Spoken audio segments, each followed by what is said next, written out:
Assalamualaikum warahmatullahi wabarakatuh. Perkenalkan, nama saya Alvin dengan NIM 2023 1011 03 11063. Di sini saya akan menjelaskan mengenai naskah proses atau alur dalam sistem peradilan pidana Indonesia menurut KUHP yang baru.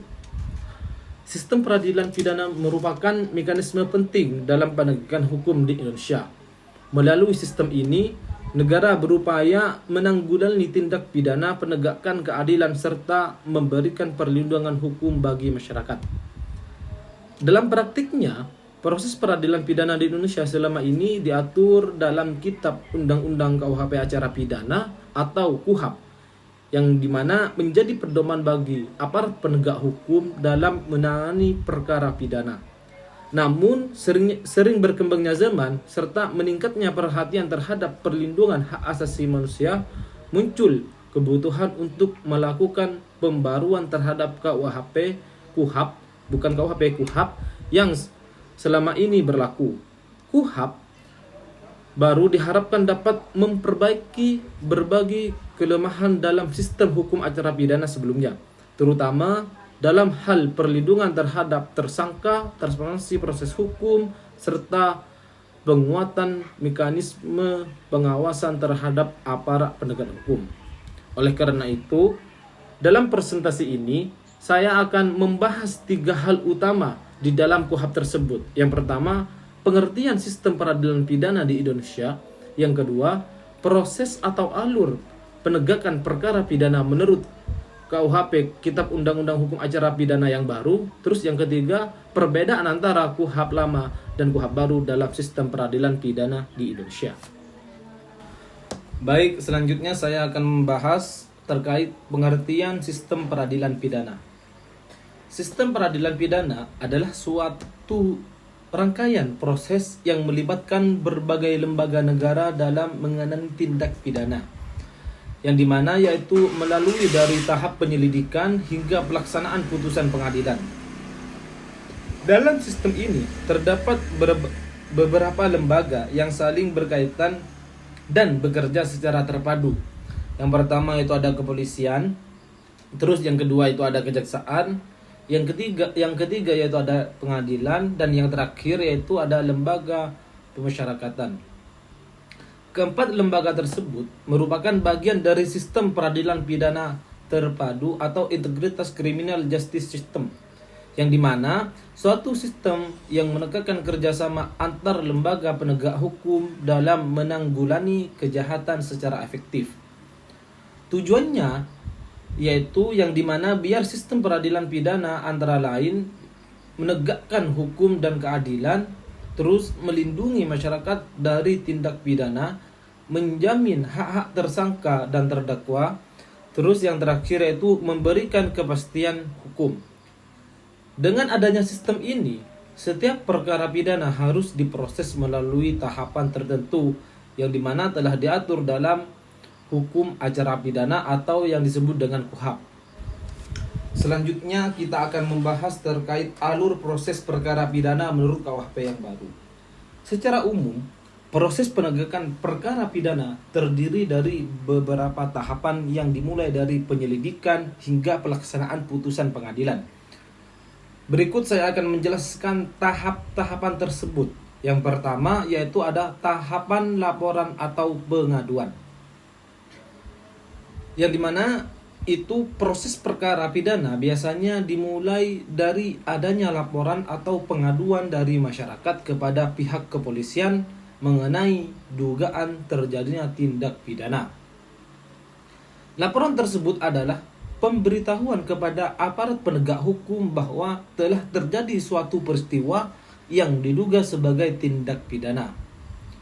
Sedangkan pengaduan ini merupakan laporan yang disampaikan oleh pihak yang dirugikan secara langsung oleh suatu tindak pidana tertentu. Setelah laporan diterima, aparat kepolisian akan melakukan langkah awal untuk memastikan apakah peristiwa tersebut benar merupakan tindak pidana atau tidak. Maksudnya memang betul-betul diteliti ketika ada seorang terjatuh atau terjerat dalam KUHP pidana tersebut, maka dari situ polisi itu memang harus menyelidiki satu persatu. Kita melanjut kepada tahap selanjutnya, yaitu tahap kedua, tahap penyelidikan. Yang dimana penyelidikan ini merupakan serangkaian tindakan yang digunakan oleh penyidik untuk mencari dan menemukan suatu peristiwa yang diduga sebagai tindak pidana. Kenapa? Karena tujuan penyelidikan adalah untuk menentukan apakah peristiwa tersebut layak ditingkatkan kepada tahap penyidikan atau tidak. Makanya di sini penyelidik ini harus betul-betul mengetahui apakah seorang tersebut atau peristiwa tersebut melakukan tindak pidana atau tidak. Maka dari itu pada tahap ini polisi dapat melakukan beberapa tindakan seperti mengumpulkan informasi, memeriksa tanpa kejadian perkara, dan meminta keterangan dari saksi. Jika ditemukan identifikasi atau identitas kuat adanya tindak pidana, maka proses akan dilanjutkan ke tahap penyidikan. Tahap yang pertama itu tahap saya lupa, kita lanjut saja kepada tahap yang ketiga, yaitu tahap penyidikan, yang dimana tahap penyidikan adalah tahap yang bertujuan untuk mengumpulkan bukti secara menemukan tersangka dalam suatu perkara pidana. Pada tahap ini penyidik memiliki kewenangan yang lebih luas seperti memeriksa saksi, memeriksa tersangka, melakukan penggeledahan, melakukan penyitaan barang bukti. Di sini penyidik ini harus betul-betul mengawal atau sampai akhir gimana kasusnya ini berjalan, gimana para saksi ini memberikan bukti-bukti di pengadilan. Karena dalam KUHP baru penetapan seorang sebagai tersangka harus didasarkan pada minimal 2 alat bukti yang sah sehingga tidak boleh dilakukan secara sewenang-wenang. Maksudnya jangan ambil seenaknya saja. Karena hal ini merupakan salah satu bentuk perlindungan terhadap hak asasi manusia dalam proses peradilan pidana. Kita lanjut kepada proses yang keempat, yang dimana yang keempat yaitu penegakan dan penahanan, penangkapan dan penahanan. Apabila terdapat bukti yang cukup, penyidik dapat melakukan penegakan terhadap seorang yang diduga melakukan tindak pidana. Penangkapan ini merupakan tindakan sementara untuk membatasi kebebasan seorang guna kepentingan penyidikan. Selain penangkapan, penyidik juga dapat melakukan penahanan apabila diperlukan untuk kepentingan proses hukum. Namun, dalam KUHP baru atau KUHAP, aturan mengenai penahanan menjadi lebih ketat dan harus memenuhi syarat tertentu seperti adanya kekhawatiran tersangka melarikan diri, menghilangkan barang bukti, menanggulangi tindak pidana. Dengan demikian, penahanan tidak boleh dilakukan secara sembarangan. Maka dari sini saya berharap kepada penyidik atau kepolisian ketika ada suatu peristiwa melakukan tindak pidana memang harus betul-betul dilakukan secara langsung atau dicek, takutnya kita salah sangka. Contohnya kayak kasus kemarin, seorang narapidana yang dilibatkan dia dijatuhkan hukuman mati, yang kasusnya itu narkoba, yang dimana padahal dia cuma bekerja selama 2 hari. Maka dari sini saya berharap kepada kepolisian atau penyidik memang betul-betul mengurus cek secara langsung kepada peristiwa tersebut. Jangan seenaknya, contohnya kayak jaksa ketika sudah diselidiki tetapi tidak sesuai dengan apa yang dia lakukan. Selanjutnya ketika sudah melalui tahapan kayak penyelidikan dari kepolisian ke penyidikan atau ke penyelidikan, maka kita ke proses yang kelima yaitu pelimpahan berkas perkara ke jaksa. Memang di dalam pidana itu ada aturannya, bukan langsung seenaknya kita langsung ke jaksa. Dari kepolisian ke penyidik ke penyelidik. Makanya saya sekarang akan menjelaskan mengenai pelimpahan berkas perkara ke jaksa. Setelah penyidik selesai menyidik akan melimpahkan perkara kepada penuntut umum atau jaksa. Jaksa kemudian akan mempelajari berkas tersebut untuk menentukan apakah perkara tersebut sudah lengkap atau belum. Maka dari situ, jika berkas belum lengkap, maka jaksa dapat mengembalikan kepada penyidik untuk dilengkapi terlebih dahulu. Takutnya ketika berkasnya tidak lengkap, tidak sesuai dengan apa yang kita mau tuntut kepada proses hukum itu sendiri. Namun apabila berkas dinyatakan lengkap, maka proses akan dilanjutkan ke tahap penentuan. Kita lanjut kepada yang keenam, proses yang keenam, yaitu tahap penuntutan. Penuntutan adalah tindakan umum untuk melimpahkan perkara pidana ke pengadilan agar diperiksa dan diputus oleh hakim. Pada tahap ini, jaksa akan membuat surat dakwaan yang berisi uraian mengenai tindak pidana yang diduga dilakukan oleh terdakwa. Surat dakwaan ini menjadi dasar bagi hakim dalam memeriksa dan mengadili perkara tersebut. Maksudnya dakwaan ini apakah sesuai dengan tindakan yang dilakukan oleh terdakwa atau tidak. Kita lanjut yang ketujuh, yaitu tahapan persidangan. Tahapan persidangan di sini merupakan tahapan penting dalam proses peradilan pidana karena tahap inilah hakim memeriksa fakta-fakta hukum dan menentukan apakah terdakwa bersalah atau tidak. Maka dari sini tahapan dalam persidangan biasanya meliputi pembacaan surat dakwaan oleh jaksa atau oleh penuntut umum. Terus ketika surat dakwaan itu ada cacat, maka ada namanya yaitu surat eksepsi atau keberatan dari terdakwa atau dari penasihat hukumnya. Lanjut kepada yang ketiga, yaitu pemeriksaan saksi dan alat bukti, baik yang dihadirkan oleh penuntut umum atau penasihat hukum. Yang keempat itu tuntutan dari jaksa penuntut umum. Yang kelima yaitu pledoi atau pembelaan dari terdakwa atau penasihat hukum. Yang keempat replik dan duplik, dan yang terakhir yaitu putusan hakim. Dalam proses ini hakim harus mempertimbangkan seluruh alat bukti yang dilakukan di persidangan sebelum menjatuhkan putusan. Maka saya berharap kepada seluruh hakim yang ada di negara kita, ketika melakukan putusan memang harus teliti dan harus di cross check secara awal apakah peristiwa tersebut memang melakukan tindakan tersebut atau tidak.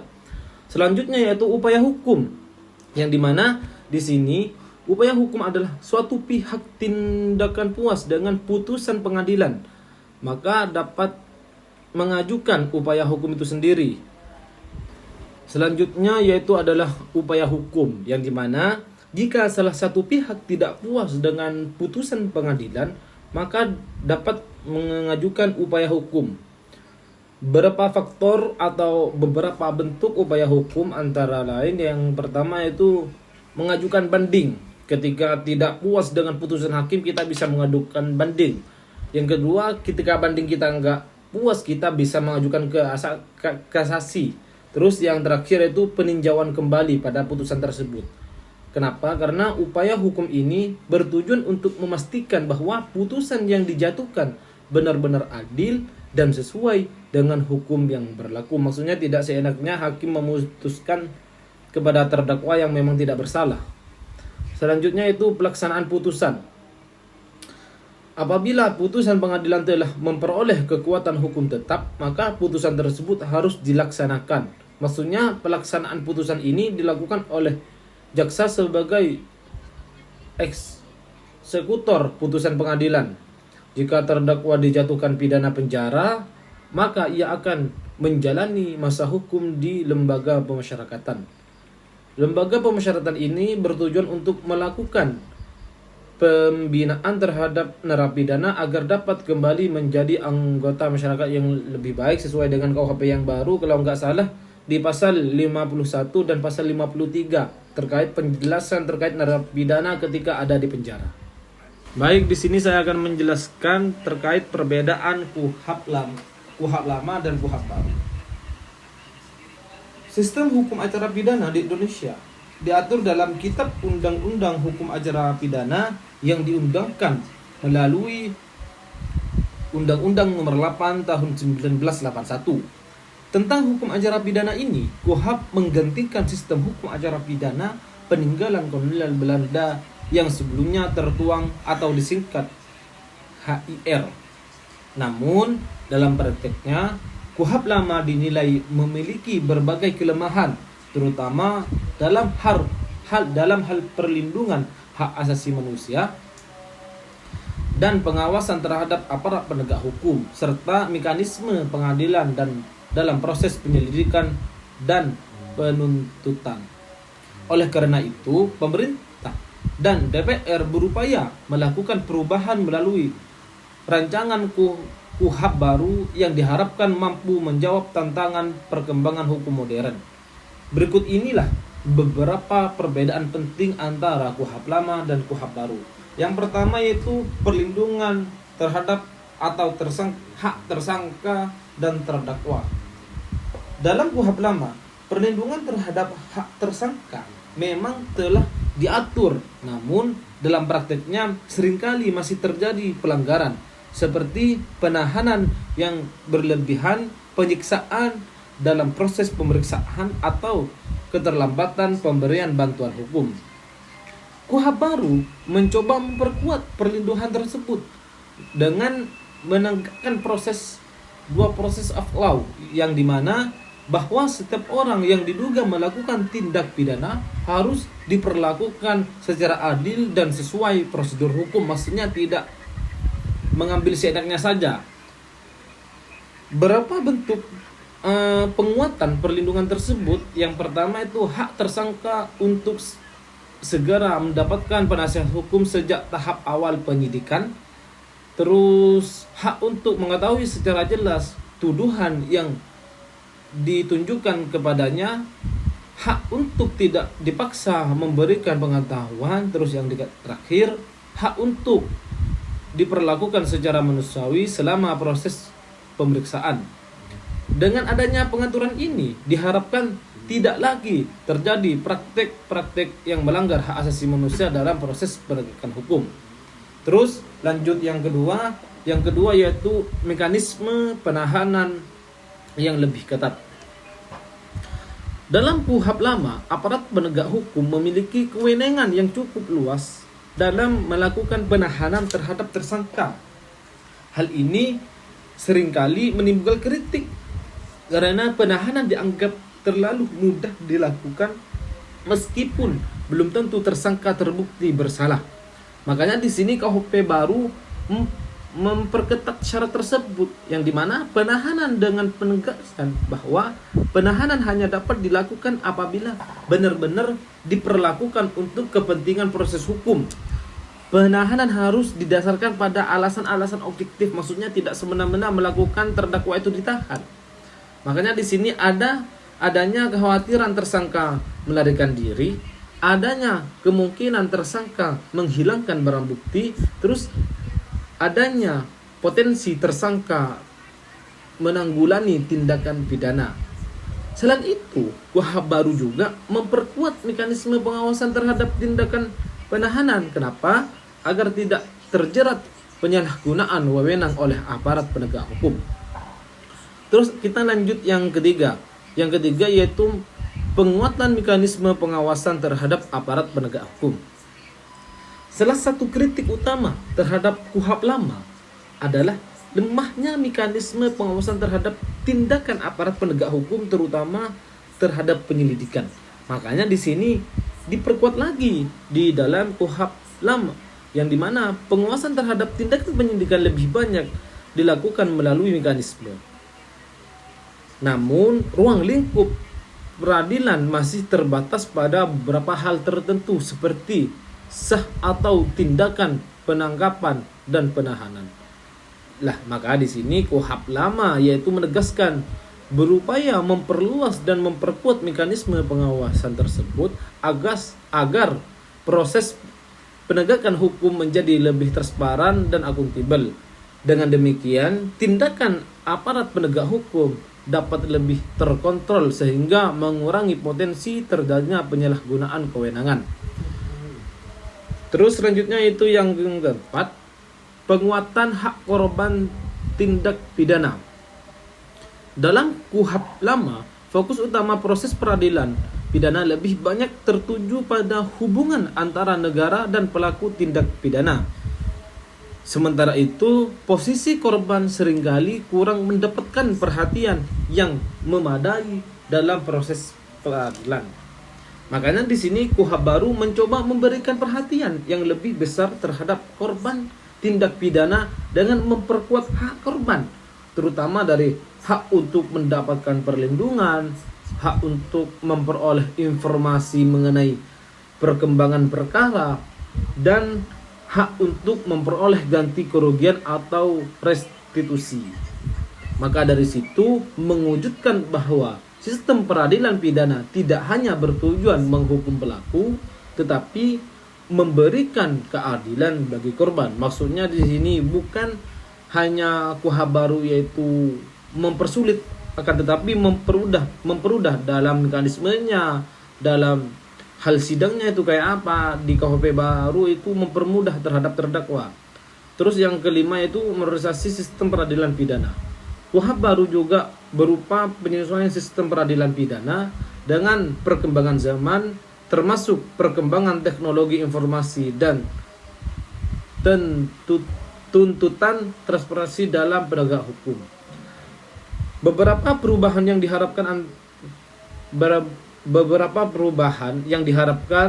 pertama itu meningkatkan transparansi dalam proses penyelidikan dan persidangan, terus menguatkan koordinasi antara lembaga penegak hukum, terus serta menerapkan sistem administrasi peradilan yang lebih modern. Dengan demikian, sistem peradilan pidana di Indonesia dapat menjadi lebih efektif, efisien, dan mampu menjawab tantangan perkembangan masyarakat modern. Maka dari sini saya mengambil kesimpulan bahwasannya berdasarkan pembahasan yang telah disampaikan dapat disimpulkan bahwa sistem peradilan pidana di Indonesia merupakan suatu mekanisme yang melibatkan berbagai lembaga penegak hukum dalam menangani perkara pidana, mulai dari tahap penyelidikan hingga pelaksanaan putusan pengadilan. Proses tersebut sudah diatur dalam Kitab Undang-Undang Hukum Acara Pidana yang menjadi dasar hukum bagi masyarakat.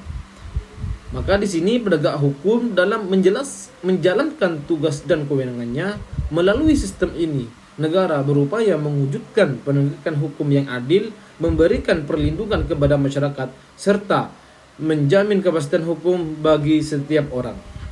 Namun setelah diperlakukan selama puluhan tahun, KUHP lama yang berasal dari Undang-Undang Nomor 8 tahun 1981 dinilai memiliki berbagai keterbatasan dalam menjawab perkembangan hukum dan kebutuhan masyarakat modern. Maka dari situ diperlukan pembaruan melalui KUHP baru yang diharapkan dapat memperbaiki kelemahan-kelemahan yang ada. KUHP yang baru di sini antara lain memperkuat perlindungan terhadap hak tersangka dan terdakwa, memperketat mekanisme pemahaman, meningkatkan pengawasan terhadap aparat penegak hukum, serta memberikan perhatian yang lebih besar terhadap hak-hak korban tindak pidana. Selain itu, KUHP baru juga berupaya melakukan modernisasi sistem peradilan pidana agar lebih transparan, akuntabel, dan sesuai dengan prinsip negara hukum yang demokrasi. Dengan adanya perbaruan ini, diharapkan sistem peradilan pidana Indonesia dapat berjalan secara lebih efektif dan berkeadilan sehingga mampu menyeimbangkan antara kepentingan penegakan hukum, perlindungan hak asasi manusia, serta kepentingan masyarakat secara luas. Pada akhirnya, keberhasilan penerapan KUHP baru tidak hanya bergantung pada aturan hukum yang tertulis, tetapi juga pada komitmen dan integritas aparat penegak hukum dalam menjalankan tugas secara profesional, transparan, dan bertanggung jawab. Dengan demikianlah, pembaruan KUHP atau KUHP diharapkan dapat menjadi langkah penting dalam mewujudkan sistem peradilan pidana yang lebih modern, humanis, dan berentitas pada keadilan bagi seluruh masyarakat Indonesia. Demikian presentasi yang saya dapat sampaikan mengenai proses atau alur dalam sistem peradilan pidana Indonesia menurut KUHP atau Kitab Undang-Undang Hukum Acara Pidana yang baru, serta perbedaannya dengan KUHP yang lama. Semoga yang saya sampaikan barusan menambah pemahaman kita mengenai sistem peradilan pidana di Indonesia. Terima kasih kepada Pak Yaris yang telah memberikan tugas ini kepada saya. Ini adalah ilmu yang bermanfaat dan kita bisa mengetahui terkait peradilan di Indonesia dan kita bisa mengetahui terkait KUHP yang lama dan KUHP yang baru. Apabila ada kesalahan itu murni dari saya, apabila ada kebenaran itu murni dari Allah Subhanahu wa taala.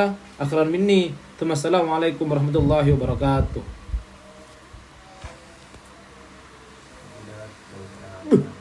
Jong tak bisa, Jong Roy.